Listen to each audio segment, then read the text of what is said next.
Welcome to Kanishka IAS. మనకు రీసెంట్గా supreme court anti defection పైన కొన్ని కామెంట్స్ చేసింది.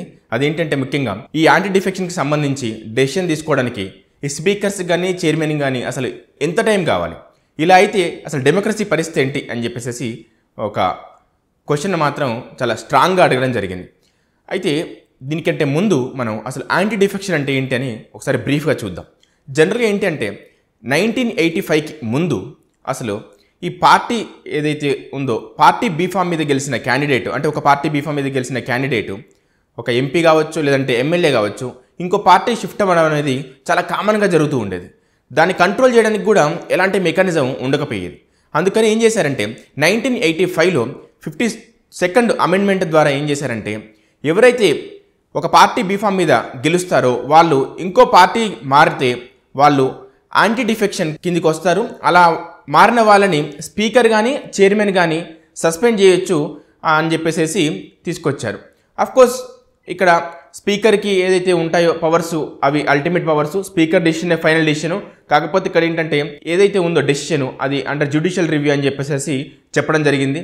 సో ఎనీవే 52nd అమెండ్మెంట్ తర్వాత 1985 తర్వాత ఈ పార్టీలు మారడం అనేది కొంతవరకు తగ్గాయని చెప్పి మాత్రం చెప్పొచ్చు అంతకు ముందుతో పోలిస్తే. సో అంతకు ముందు కూడా ఏంటి అంటే సింగిల్ పార్టీ ఉన్నప్పుడు, కాంగ్రెస్ ఒక పెద్ద పార్టీగా ఉన్నప్పుడు, లేదంటే స్టేట్స్లో కూడా కాంగ్రెస్ పార్టీ ఒకటే ఉన్నప్పుడు ఈ ప్రాబ్లమ్స్ అన్నీ లేవు. కాకపోతే తర్వాత కొన్ని రీజనల్ పార్టీస్ రావడం, వీటి వల్ల ఏంటి అని అంటే ఈ పార్టీ మారడం అనేది చాలా కామన్గా అయిపోయింది. సో దీన్ని కంట్రోల్ చేయడానికి ఈ యాంటీ డిఫెక్షన్ లాని తీసుకొచ్చారు. ఓకే, ఇంతవరకు బాగానే ఉంది. ఏం చేశారంటే మళ్ళీ 2003లో కూడా ఒకసారి అమెండ్ చేయడం జరిగింది 91st అమెండ్మెంట్ ద్వారా. సో ఈ అమెండ్మెంట్ ద్వారా ఏం చేశారంటే ఒకవేళ ఒక పార్టీ ఇంకో పార్టీలో మెర్జ్ అవ్వాలంటే అట్లీస్ట్ 2/3 మెంబర్స్ సపోర్ట్ చేయాలని చెప్పేసి ఈ అమెండ్మెంట్ యొక్క ముఖ్య ఉద్దేశం.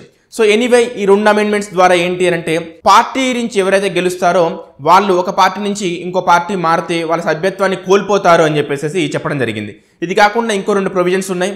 అవేంటి అని అంటే అందులో ఒకటి, ఇండిపెండెంట్గా ఎవరైనా పోటీ చేసి గెలిస్తే వాళ్ళు ఏదైనా పార్టీలో చేరితే వాళ్ళ సభ్యత్వం కూడా రద్దు అవుతుంది.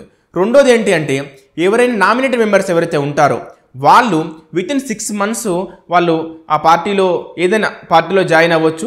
ఒకవేళ 6 months తర్వాత జాయిన్ అయితే మాత్రం వాళ్ళు కూడా యాంటీ డిఫెక్షన్ కిందకి వస్తారని చెప్పేసి చెప్పడం జరిగింది. సో ఎనీవే ఇక్కడ నామినేటెడ్ ఎమ్మెల్యేస్ ఏవైతే ఉన్నాయో, నామినేటెడ్ ఎంపీస్ ఏవైతే ఉన్నాయో లోక్సభలో అవి తీసేయడం జరిగింది. సో వాటి గురించి ఇప్పుడు పెద్ద ప్రాబ్లం లేదు. కాకపోతే ఇక్కడ ఏంటి అంటే పార్టీ మారినప్పుడు ఎవరైతే ఒక పార్టీ నుంచి ఇంకో పార్టీ మారుతారో అలా మారినప్పుడు ఇక్కడ ఏంటి అంటే ఎవరైనా వాళ్ళ మీద కంప్లైంట్ చేయాలి. ఇది చాలా చాలా ఇంపార్టెంట్. స్పీకర్ ఇండిపెండెంట్గా డెసిషన్ తీసుకోవడానికి ఎలాంటి అధికారం లేదు.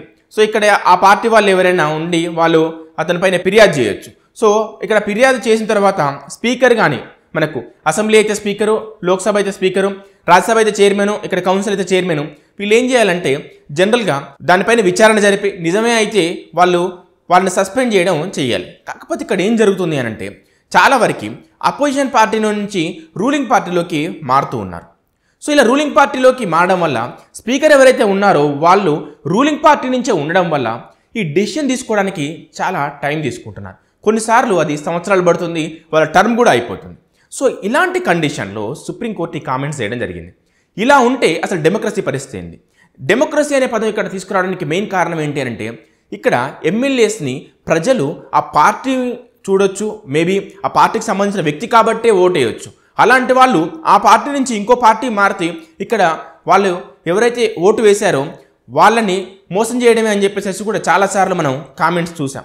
కాబట్టి ఇక్కడ ఏంటి అని అంటే సుప్రీంకోర్టు అందుకే డెమోక్రసీ ఈ పరిస్థితి ఏంటని కూడా కామెంట్ చేయడం జరిగింది. సో ఈ విధంగా మనకు యాంటీ డిఫెక్షన్ లా అనేది మనకు న్యూస్లో ఉంది.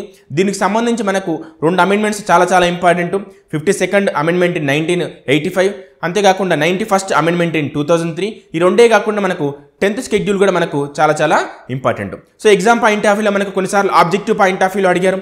సో ఎవరు డిస్క్వాలిఫై అవుతారు యాజ్ ఏ మెంబర్గా అని చెప్పేసి అడిగారు. సో డిస్క్రిప్టివ్ పాయింట్ ఆఫ్ వ్యూలో కూడా మనం రాయాలంటే ఈ ఫ్యాక్ట్స్ మాత్రం మనకు డెఫినెట్గా గుర్తుండాలి.